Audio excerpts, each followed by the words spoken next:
ராணிப்பேட்டை மாவட்டம் ராணிப்பேட்டை அடுத்த முத்துக்கடை பேருந்து நிலையம் அருகே தமிழ்நாடு தொடக்க கல்வி ஆசிரியர் இயக்கங்களின் கூட்டு நடவடிக்கை குழு டிட்டோ ஜாக் சார்பில் கருப்பு பேட்ஜ் அணிந்து கண்டன ஆர்ப்பாட்டம் நடத்தினர்.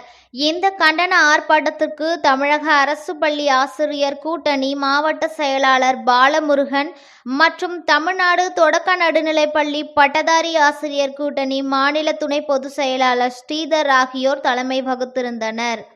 இந்த கண்டன ஆர்ப்பாட்டத்திற்கு சிறப்பு அழைப்பாளராக தமிழ்நாடு தொடக்க நடுநிலைப்பள்ளி பட்டதாரி ஆசிரியர் சங்க மாநில ஒருங்கிணைப்பாளர் சேகர் பங்கேற்று கண்டன உரையினை நிகழ்த்தினார்.